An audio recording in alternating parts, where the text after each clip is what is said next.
These are like your ammunition for a current financial picture before the division starts. And it's very important to have this because once the emotions start flying, assets can start deteriorating, debt balances can start creeping, and you want no part of that because you need to know what your lifestyle is going to look like once you're on your own. And this is going to be required once you get going through the legal process as well.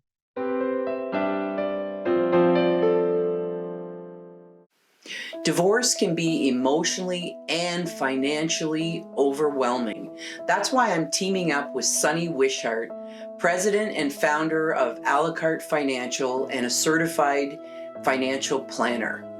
We will show you how to understand all things money without feeling ashamed, overwhelmed, embarrassed. You will learn more, ask questions. No question is a dumb question. Welcome to Money with Sunny. Let's get into it. If you're in the early stages of divorce and considering divorce, it's an incredibly emotional process.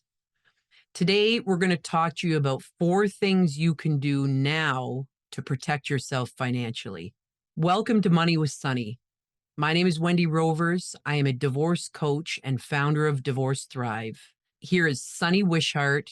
She's a financial planner at a la carte Financial. Great to see you today, Sunny. Hi, Wendy. Great to be here. So what are the 4 areas that I can do right now to protect myself financially? The first thing you want to do is basically take an inventory. So you want to sit down and whatever works for you. There's lots of books on this, or just grab an Excel spreadsheet or even a pen, just pen and paper. You're going to write down, you need to list every asset and its current value. So that's all investment, all your stuff, your cars, your house, anything that has a value. Then you have to list your debt balances. These are like your ammunition for a current financial picture before the division starts.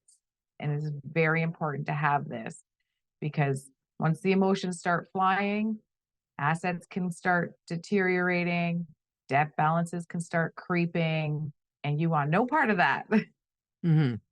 Okay, so get all of the assets down, all of the values down, all of the money owing down. And how do you do that? Like, how do you recommend doing that? I've got a super awesome booklet. You have it too. I send that to people out of the gates. Fill this out, and it prompts you to list the assets and liabilities and considerations. And I find that super helpful. I'll attach that to this conversation today. So for anyone who wants that booklet, you'll find it on the link below. Great. And what else, Sunny? Okay, so the second thing you need to do is to budget. We have pre-divorce budget and post-divorce budget. So the pre-divorce budget is what you know to be true today. This is where I am today. This is my overhead today. This is the money coming in and going out. It's not going to be perfect. It's going to be a little sloppy. Doesn't matter. Do it up. Then you need to do a post-divorce budget. Where am I going to land after? Am I going to be in the home? Am I going to be renting? Am I buying another home? Whatever the case may be, paint all 3 pictures. Those have to be done up because you need to know what your lifestyle is going to look like once you're on your own. And this is going to be required once you get going through the legal process as well. Mm-hmm. Mm-hmm. Great start. Okay, good. And is that in that booklet as well, or is this something else they need to consider? Yep. Okay, Yeah. great. Super. Okay, good, good. And what else? Number 3. Number 3, really want you to know your banking products. Like just look at your accounts. If you're completely tethered to your spouse right now, you need to have your own accounts, get them rolling. So have your own checking account, get your paycheck to start going in there. Get your own credit card set up right now. Sometimes it's just a little easier to do it now while everything is still young and you guys have, you might have pre-approvals for credit cards. Often I see once the woman gets out on her own, getting an approval for a credit card on a single income can be trickier. Not the point. The point is to get a credit card in your own name and get your paycheck going into your own bank account. Start separating the assets as soon as possible. Okay, that's good. And the last point. The last thing is it's a hierarchy spirit is tracking. I really want you to do things like keep your eye on your credit score. Make sure there's that Borrow Well link. We can put that in the link as well. You need to lay eyes on it to make sure things aren't happening like credit products being opened and you don't know about it.